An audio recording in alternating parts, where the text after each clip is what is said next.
എല്ലാവർക്കും easy taste ക്യൂസിനിലേക്ക് വീണ്ടും സ്വാഗതം. ഇന്ന് നമ്മൾ രണ്ട് തരം കറികളാണ് ചെയ്യുന്നത് കേട്ടോ. ഒന്ന് മാമ്പഴ പുളിശ്ശേരിയും പിന്നെ ഒരു മാങ്ങ പച്ചടി. അപ്പോൾ രണ്ടിനും ഒരേ ഇൻഗ്രീഡിയൻസ് ആയിരിക്കുമല്ലോ, രണ്ടിനും മാങ്ങ വേണം. അപ്പോൾ ഏകദേശം ഒരേ ഇൻഗ്രീഡിയൻസ് ആയതുകൊണ്ടാണ് ഞാൻ രണ്ടും ഒരുമിച്ച് ചെയ്യാമെന്ന് വിചാരിച്ചത്. അപ്പോൾ ഒന്ന് കഴിഞ്ഞ് ഒന്നായിട്ട് നമുക്ക് പറഞ്ഞ് അങ്ങനെ ചെയ്തു പോവാം കേട്ടോ. അല്ലെങ്കിൽ ഞാൻ ഈ പാനിലേക്ക് നമുക്ക് ഇത് ഞാനൊരു എത്രയാ ഒരു 1.5 മാങ്ങ, ഒരു മാങ്ങയും പിന്നെ ഒരു മാങ്ങയുടെ പകുതി അത്ര എടുത്തിട്ടുണ്ട് കേട്ടോ.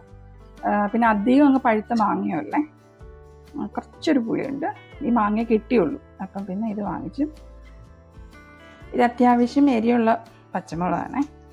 പിന്നെ നമ്മൾ വറ്റൽമുളക് അല്ലല്ലോ, ചുവന്നുള്ളി എടുത്ത് വെച്ചിരുന്നില്ലേ, അത് കുറച്ച് നമുക്ക് താളിക്കാൻ വേണം. അപ്പോൾ അതിൽ കുറച്ച് ഇതിലേക്ക് ഇട്ട് കൊടുക്കുന്നുണ്ട്. എന്നിട്ട് അത് ഒന്ന് വെന്ത് വരാനുള്ള വെള്ളം ഒഴിച്ചു കൊടുക്കുക. ഇത്രയും വെള്ളം മതി. നമുക്കിത് അടച്ചു വെച്ച് വേവിക്കാം കേട്ടോ. മാങ്ങ ഇരുന്ന് വേകുന്ന സമയം കൊണ്ടേ നമുക്കിതിനെ അരപ്പ് അരച്ചെടുക്കാം കേട്ടോ. ഇതിലൊരു 3/4 തേങ്ങ ഇട്ടിട്ടുണ്ട്. എന്നിട്ട് 1/2 ടീസ്പൂൺ ജീരകം ഇടുന്നുണ്ട് കേട്ടോ. ചിലർ എന്താ പറയുക, ഈ വെളുത്തുള്ളി ചേർക്കാറില്ല, പക്ഷെ ഞാൻ കുറച്ച് വെളുത്തുള്ളി ഇട്ട് കൊടുത്തിട്ടുണ്ട്. എന്നിട്ട് ഇത് നമുക്ക് നല്ലപോലെ, ഇതിൽ നമ്മൾ പച്ചമുളക് ചേർത്തുകൊണ്ട് ഇതിൽ പച്ചമുളക് പിന്നെ ഞാൻ ചേർക്കുന്ന ഒരു സാധനമുണ്ട്, കുരുമുളക് പൊടി. 1/2 ടീസ്പൂൺ കുരുമുളക് പൊടിയും കൂടി ചേർത്ത് കൊടുക്കും കേട്ടോ. എല്ലാവരും ചേർക്കുമെന്ന് എനിക്കറിയില്ല, പക്ഷെ എനിക്കത് ഇഷ്ടമാണ്. ആ കുരുമുളകിൻ്റെ ഒരു എന്താ പറയുക, ഒരു മണവും അതിങ്ങനെ വരുന്നത് ഇഷ്ടമാണ്. അതുകൊണ്ട് കുരുമുളക് പൊടി കൂടെ ചേർത്ത് കൊടുത്തു. പുളിശ്ശേരിക്ക് വേണ്ടിയിട്ട് ഞാൻ ഒരു കപ്പ് തൈര് എടുത്തേക്കണേ. ഈ മോരിനും അതായത് പുളിശ്ശേരിക്കൊക്കെ എടുക്കുമ്പോഴേ ഇതിൻ്റെ ഈ തൈരിൻ്റെ ഒന്നും കട്ടയൊന്നും വിസ്ക് വെച്ചുവല്ലോ അല്ലെങ്കിൽ മിക്സിയിലോ ഒക്കെ അടിച്ചൊന്ന് മാറ്റിയിട്ട് വേണം ചേർക്കാൻ കേട്ടോ.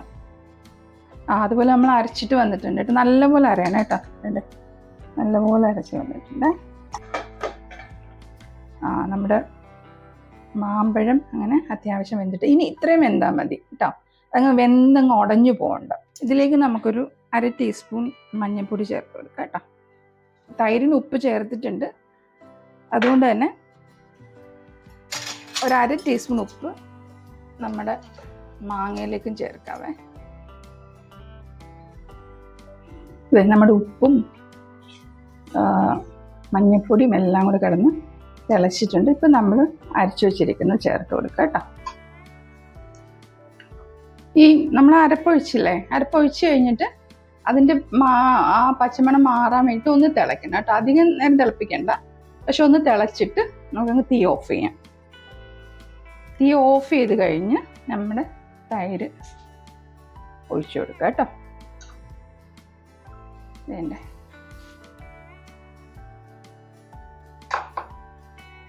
തൈര് ഒഴിച്ച ശേഷം തിളപ്പിക്കരുത്, തൈര് പിരിഞ്ഞു പോവും. ഇപ്പം തീ ഓഫ് ചെയ്തിട്ടാണ് നമ്മൾ അതൊന്ന് നല്ലതായിട്ട് മിക്സ് ചെയ്യുന്നത്. ഇനി നമുക്ക് താളിക്കാനുള്ളത് നോക്കാം. ഒരു ടേബിൾ സ്പൂൺ പോലെ എണ്ണ ഒഴിക്കുക കേട്ടോ. ഇത് നമ്മൾ എന്താ പറയുക, ചിലവരിത് കഴിഞ്ഞിട്ടൊന്ന് ചൂടാക്കാൻ വെക്കും കേട്ടോ, പക്ഷെ അത് റിസ്ക്കാണ്. ചിലപ്പം നമ്മൾ ഒന്ന് അങ്ങോട്ടും ഇങ്ങോട്ടും ആയിപ്പോയി കഴിഞ്ഞാൽ നമ്മുടെ പുളിശ്ശേരി വേറെ രീതിയിലാവും. അപ്പം അതുകൊണ്ട് തന്നെ ആ റിസ്ക് ആയിട്ട് എടുക്കേണ്ടെന്നാണ് എൻ്റെ ഒരു അഭിപ്രായം. ഞാൻ എപ്പോഴും ഇത് കഴിഞ്ഞിട്ട് ചിലപ്പം ഒന്ന് ചൂടാക്കും, അല്ലെങ്കിൽ ഈ പാത്രം ഓൾറെഡി ചൂടായിരിക്കണം. അപ്പം നമ്മൾ ഓഫ് ചെയ്യുന്നതല്ലേ ഉള്ളൂ. ഓഫ് ചെയ്തിട്ട് കുറച്ചൊന്ന് കഴിഞ്ഞിട്ട് തൈര് ഒഴിച്ചു കൊടുത്താൽ മതി, അല്ലെങ്കിൽ പെട്ടെന്ന് പിരിയും. അപ്പം നമ്മൾ ഇതിൽ താളിക്കാൻ വേണ്ടി 1 ടേബിൾ സ്പൂൺ എണ്ണ ഒഴിച്ചിട്ടുണ്ട്. ഒന്ന് ചൂടാറട്ടെ. ചൂടായിട്ടുണ്ട്. നമുക്കൊരു കുറച്ച് കടുക് ഇട്ട് കൊടുക്കാം. കടുക് നല്ലപോലെ പൊട്ടിയിട്ടുണ്ട്. ചുവന്നുള്ളി ഇടുന്നുണ്ട്, വറ്റൽമുളക് ഇട്ടിട്ടുണ്ട്. നമ്മൾ കറിവേപ്പില ഇട്ട് കൊടുക്കാം കേട്ടോ. കറിവേപ്പില ഒത്തിരി അങ്ങ് മൂത്ത് പോകണ്ട. തീ ഓഫ് ചെയ്യാം. ഇതും അത്ര ചൂടോടുകൂടി അതിനകത്ത് ഒഴിക്കണ്ട കേട്ടോ, ഒന്നൊന്ന് തണുത്തോട്ടെ.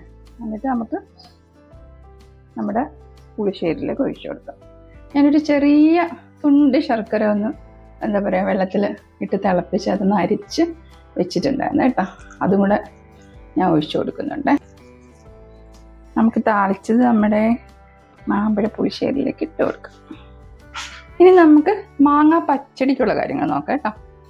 അപ്പം നമ്മൾ മാങ്ങ എടുത്തിട്ട് നമ്മുടെ മിക്സിയിൽ ഒന്ന് നല്ലതായിട്ട് അരയണം കേട്ടോ. നല്ലതായിട്ട് അരച്ചുകൊണ്ട് ശരിക്കും ഇത് മാങ്ങ ഇത് ക്രഷ് ചെയ്തിട്ട് അരച്ചിട്ട് പിഴിഞ്ഞെടുക്കണം. ഇതിൻ്റെ ചാറെടുക്കണം, അങ്ങനെയാണ്. പക്ഷെ ഇപ്പം ഞാൻ ചാറെടുക്കുന്നില്ല, ഞാൻ നല്ലപോലെ അരച്ച് അങ്ങനെയാണ് ചെയ്യുന്നത് കേട്ടോ. എനിക്ക് ആ മാങ്ങയുടെ പൾപ്പ് കളയാൻ ഇഷ്ടമല്ലാത്തതുകൊണ്ട് കേട്ടോ ഞാൻ ഇങ്ങനെ ചെയ്യുന്നത്.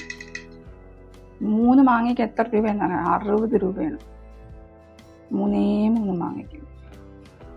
അപ്പോൾ പിന്നെ അത് പിഴിഞ്ഞ് കളയാൻ അത്ര സന്തോഷമല്ല.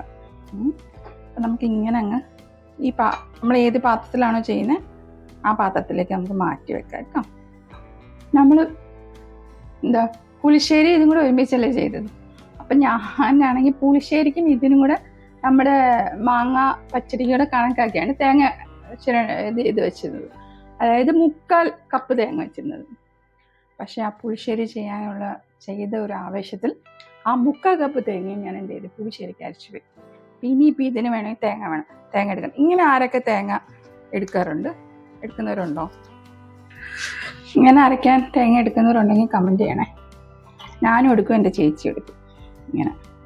അപ്പം നമുക്ക് തേങ്ങ ഇട്ട് ഞാൻ പച്ചമുളക് ഇട്ട് ഇത് നല്ലപോലെ ഒന്ന് അരയ്ക്കണം കേട്ടോ. വേണ്ടേ നമുക്ക് അരച്ചു കൊണ്ടുവന്നേക്കുന്ന നമുക്കിതിലേക്ക് ചേർത്ത് കൊടുക്കാം കേട്ടോ. 1/2 ടീസ്പൂൺ ഉപ്പ് ഞാൻ ഇട്ട് കൊടുക്കുന്നുണ്ടേ.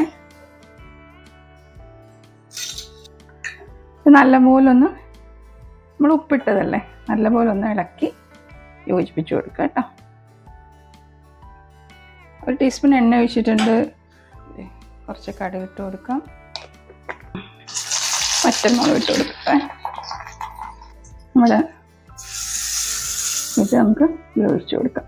മാങ്ങ പച്ചടിയും റെഡി ആയിട്ടുണ്ട്. മാമ്പഴ പുളിശ്ശേരിയും മാങ്ങ പച്ചടിയും എല്ലാവരും ട്രൈ ചെയ്യണം.